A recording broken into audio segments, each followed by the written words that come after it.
atau alias daring. Hari ini nakku kita akan mencoba membahas kembali materi kita yaitu perlindungan dan penegakan hukum. Ya, sekali lagi nakku, perlindungan dan penegakan hukum. Jadi Bapak harapkan anak-anak kami ikuti proses pembelajarannya dengan baik, tetap jaga kesehatanmu. Salam SFD, semangat fraternitas Dina. Anak-anak Bapak, hari ini kita lanjut materi kita di bab 2, yaitu di pertemuan 10, dengan judul yang akan kita bahas adalah pentingnya perlindungan dan penegakan hukum. Sekali lagi ya, materi kita lanjut adalah pentingnya perlindungan dan penegakan hukum. Oke, anak-anak Bapak, coba dilihat gambar yang di bawah ya. Gambar itu menunjukkan bahwa di negara kita ataupun di seluruh dunia di mana hukum itu perlu ditegakkan, termasuklah di Indonesia. Kita lanjut, lalu bagaimanakah yang akan kita bahas, lalu apa yang menjadi tujuan pembelajaran kita? Tujuan pembelajaran kita adalah dengan belajar materi ini nakku, Bapak harapkan yang pertama, anak-anak Mr. Hotang, anak-anak Bapak semua bisa memahami pentingnya perlindungan hukum dan penegakan hukum itu sendiri. Yang kedua adalah anak-anak kami bisa memahami bagaimanakah cara mewujudkan perlindungan dan penegakan hukum itu sendiri. Oke nakku, mari kita belajar. Lihat ya, yang pertama kita bahas yaitu pentingnya perlindungan dan penegakan hukum. Ya, kenapa dikatakan pentingnya perlindungan dan penegakan hukum? Yaitu yang pertama adalah biar nanti bisa tercipta yang namanya tatanan masyarakat yang adil, damai, sejahtera dengan tanpa adanya pelanggaran HAM. Maksudnya nakku adalah Indonesia adalah mengedepankan yang namanya supremasi hukum. Di mana di situ karena dikatakan adalah untuk menciptakan tatanan masyarakat yang adil. Ini jelas ya. Dengan adanya hukum, dengan adanya perlindungan yang diberikan kepada warga masyarakat, warga negara kita, maka memang pasti akan dipastikan akan muncul yang namanya keadilan. Dengan adanya keadilan yang ditegakkan di negara kita, maka warga masyarakat itu akan merasa damai. Lalu kalau sudah damai, berarti kita bisa mendapat yang namanya kesejahteraan. Lalu katanya dengan tanpa adanya pelanggaran HAM. Di kelas 11 dulu kita sudah membahas menyangkut HAM. Bahwa HAM itu adalah dimiliki oleh setiap orang, dimiliki oleh setiap warga negara bagaimanapun wujud dan bentuknya. Kenapa? Karena itu merupakan anugerah dari Tuhan yang Maha Esa. Gitu ya nakku. Jadi kalau berbicara menyangkut HAM nakku, perlu kita pahami bahwa biarpun HAM itu dimiliki oleh setiap orang, berarti cakupannya adalah sangat luas. Permasalahannya adalah seluas apa? Kalau cakupan HAM dulu kita bahas di kelas 11 itu adalah seluas aspek kehidupan warga negara itu, seluas aspek kehidupan manusia itu. Kenapa? Karena kemanapun dia pergi, kemanapun kita berada yang namanya warga negara itu, HAM kita melekat kepada diri kita. Sedangkan batasan HAM-nya nakku adalah yaitu hak asasi orang lain ataupun hak orang lain. Berarti kalau dikatakan batasannya adalah kita ingat hak orang lain. Jadi berbicara menyangkut HAM nakku, kembali kepada diri kita, kita harus menjunjung tinggi, menghormati dan menghargai HAM setiap orang. Sehingga tadi dikatakan adalah tanpa adanya pelanggaran HAM. Ya.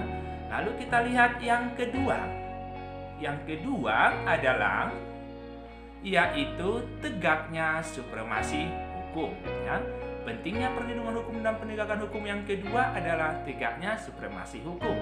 Kalau dikatakan tegaknya supremasi hukum, berarti di sini adalah di negara itu sendiri adalah hukum itu mempunyai kekuasaan yang tertinggi. Artinya apa? Bahwa siapapun dia, bagaimanapun wujud dan bentuknya nakku, apabila dia melakukan tindak pidana, pelanggaran hukum, maka wajib diberikan sanksi. Ini dia menunjukkan bahwa memang di negara kita adalah menjunjung tinggi hukum dan hukum mempunyai kekuasaan yang tertinggi. Tidak ada satu orang pun warga negara itu adalah kebal dengan hukum. Ya, sekali lagi, tegaknya supremasi hukum adalah sangat mendukung untuk mewujudkan sebuah keadilan di negara kita. Karena dengan adanya tegaknya supremasi hukum, maka hak dan kewajiban kita pun adalah akan terlindungi. Sehingga kita merasa nyaman, merasa damai dalam negara kita itu sendiri. Ya, itu yang namanya tegaknya supremasi hukum. Lalu kita lihat yang ketiga. Pentingnya yang ketiga adalah tegaknya keadilan. Berbicara menyangkut keadilan adalah semua warga masyarakat menginginkan itu. Kalau kita lihat di negara kita, ini selalu diperjuangkan oleh setiap orang yang merasa dirinya dirugikan, yang merasa kitanya adalah tidak dilindungi, tidak dihargai, ataupun yang merasa kita adalah dilakukan yang namanya diskriminasi. Jadi dituntut yang ketiga, tegaknya keadilan. Keadilan memang adalah harapan kita semua. Jadi untuk mewujudkan tegaknya keadilan ini maka pemerintah dan juga penyelenggara pemerintahan sudah menyiapkan yang namanya adalah lembaga-lembaga yang bertugas untuk menegakkan keadilan itu. Yaitu salah satu kami lembaga pengadilan yang ada di setiap daerah, di setiap provinsi, bahkan sampai kepada ibu kota negara kita. Ya, dengan tegaknya keadilan berarti di sini adalah hak dan kewajiban kita sudah terjamin. Di mana nanti dengan tegaknya keadilan ini berarti kita warga negara itu sudah jelas, sudah benar bahwa kita merasa terlindungilah hak kita. Ya, lalu kalau sudah terlindungi hak kita berarti kita sudah merasa aman, nyaman, dan keadilan itu bisa kita nikmati, bisa kita peroleh. Jadi kalaulah kita merasa memang dirugikan, kita merasa tidak memperoleh keadilan, kita punya hak untuk menuntut keadilan itu melalui proses hukum, melalui lembaga-lembaga keadilan yang ada di negara kita. Oke anakku, kita lihat yang keempat, yaitu adalah mewujudkan perdamaian. Berarti dengan pentingnya perlindungan dan penegakan hukum itu biar bisa mewujudkan perdamaian. Tadi di awal saya katakan yang namanya damai ataupun madani, masyarakat aman dan damai adalah semua itu merupakan harapan kita. Karena dengan adanya perdamaian maka terwujud yang namanya integrasi nasional kita. Dengan adanya integrasi nasional berarti kita di sini adalah bisa memahami, bisa menghargai orang lain yang berbeda di luar kita. Itu anakku, berarti kalau kita lihat lagi bahwa pentingnya perlindungan dan penegakan hukum itu ada 4 yang menjadi permasalahannya ya. Kenapa dikatakan penting perlindungan dan penegakan hukum itu? Alasan yang pertama adalah biar bisa menciptakan ataupun karena dengan adanya perlindungan dan penegakan hukum bisa menciptakan tatanan masyarakat yang adil, damai dan sejahtera sehingga nanti tidak ditemukan adanya pelanggaran HAM itu ya. Lalu kita lihat yang kedua tadi yaitu tegaknya supremasi hukum.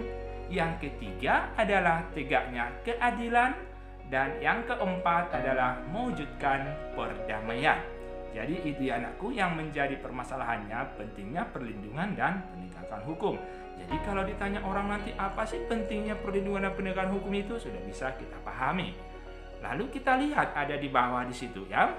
Faktor yang mempengaruhi pentingnya perlindungan dan penegakan hukum itu adalah ada beberapa. Sekali lagi ya, pentingnya perlindungan dan penegakan hukum yang tadi ada faktor yang mempengaruhi, yaitu yang pertama adalah hukum. Ya, hukum itu adalah dibuat untuk membatasi tingkah laku warga negara dalam suatu negara. Dengan adanya hukum, dengan adanya aturan berarti kita dibatasi ya. Dibatasi yang mana yang harus kita lakukan, yang mana yang tidak bisa kita lakukan sehingga bisa kita bedakan yang baik ataupun yang tidak baik. Yang kedua faktornya adalah yaitu penegakan hukum itu sendiri. Maksudnya penegakan hukum itu sendiri adalah siapakah nanti orang-orang yang dipercayakan untuk menegakkan hukum itu. Misalnya kita ambil ya, ada kepolisian, ada jaksa, ada hakim, dan juga lembaga yang lain yang dipercayakan oleh penyelenggara pemerintahan kepada lembaga tersebut untuk mewujudkan yang namanya perlindungan dan penegakan hukum itu. Lalu yang ketiga kita lihat tidak ketinggalan juga, yaitu kita sebagai masyarakat. Kenapa? Karena masyarakat itu pun harus mendukung kinerja daripada pemerintah. Masyarakat itu juga harus menunjukkan partisipasi dalam mewujudkan penegakan hukum tersebut. Ya, karena mereka nanti tidak mampu bekerja sendiri tanpa dukungan dari kita sebagai masyarakat. Lalu kita lihat yang keempat, termasuk juga yaitu kebudayaan, ya. Kebudayaan di situ adalah yaitu ciri khas daripada masyarakat itu sendiri di mana kita berada. Makanya kebudayaan ya dan juga masyarakat tidak bisa dipisahkan. Kenapa? Alasannya adalah karena di mana ada masyarakat di situ ada kebudayaan. Karena kebudayaan itu juga aku lahir karena hasil daripada karya masyarakat itu sendiri. Dan yang terakhir kita lihat faktor yang mempengaruhinya adalah sarana dan fasilitas. Ini jelas contoh. Misalnya kita ambil dari lembaga kepolisian. Kalau nggak ada pos polisinya, lalu di mana mereka bekerja? Tidak ada kantor yang mereka gunakan. Lalu bagaimana mereka untuk mewujudkan yang namanya hukum itu sendiri? Ini sarana dan fasilitas. Ya, ini juga harus diperhatikan sehingga nanti bisa mewujudkan yang namanya perlindungan dan penegakan hukum itu sendiri. Oke, anak-anakku, kita lanjut yang berikutnya. Ya, yaitu bagaimanakah cara mewujudkan perlindungan dan penegakan hukum itu sendiri? Kalau dikatakan mewujudkan perlindungan dan penegakan hukum itu sendiri, berarti yang menjadi permasalahannya adalah siapakah mereka? Kita ambil contoh yaitu setiap orang ataupun masyarakat itu sendiri wajib ikut mewujudkan perlindungan dan penegakan hukum. Kita lihat bagaimanakah caranya. Lihat yang di bawah anakku. Ya, caranya adalah yang pertama, mau tidak mau dan dinyatakan harus kita warga negara dituntut mempunyai kesadaran hukum. Ya, sekali lagi, caranya adalah kita warga negara itu dituntut mempunyai kesadaran hukum, ya. Kesadaran hukum di situ berarti kita adalah bisa memahami, bisa melihat yang manakah yang menjadi peraturan yang berlaku di negara kita, yang manakah yang bisa kita laksanakan, yang mana yang tidak bisa kita lakukan. Contoh, lihat gambar yang di bawah, ya. Itu menunjukkan adanya yaitu pengendara yang dikatakan masyarakat juga mempunyai kesadaran hukum. Ya, lihat gambarnya itu. Ini jelas menunjukkan kesadaran hukum dan di situ juga ada aparat kepolisian kita, ya. Jadi sekali lagi anakku, untuk mewujudkan perlindungan dan penegakan hukum itu, ini adalah tidak lepas daripada kita setiap individu, kita setiap warga negara dituntut mempunyai kesadaran hukum. Namanya kesadaran, ya. Makna kesadaran secara sederhana di situ adalah tanpa disuruh, tanpa dia diarahkan, sudah tahu apa yang harus dia lakukan. Lalu katanya apalagi? Anda, kita warga negara harus mempunyai kesadaran hukum yang tinggi. Lalu bagaimanakah kesadaran hukum yang tinggi itu? Ini bisa kita lihat daripada setiap orang. Apabila seseorang itu mampu mencerminkan dari pengetahuan dan pemahaman yang luas terhadap ketentuan yang berlaku, ini dikatakanlah mereka adalah mempunyai kesadaran hukum yang tinggi, ya. Tercermin dari apa? Pengetahuan dan juga pemahaman terhadap ketentuan yang berlaku, dan juga serta mampu bisa bersikap dan berperilaku sesuai dengan hukum yang berlaku. Ya, jadi anakku, yang harus kita pahami, yang harus kita ingat, coba ini ditanamkan dalam pribadi lepas pribadi kita, yaitu hiduplah Anda sesuai dengan aturan yang berlaku. Sekali lagi ya, coba biasakan hidup Anda sesuai dengan aturan yang berlaku dimanapun Anda berada.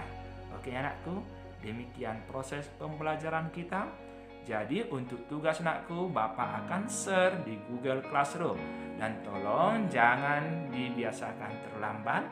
Hargai dulu waktu tadi, itu juga satu contoh menunjukkan kesadaran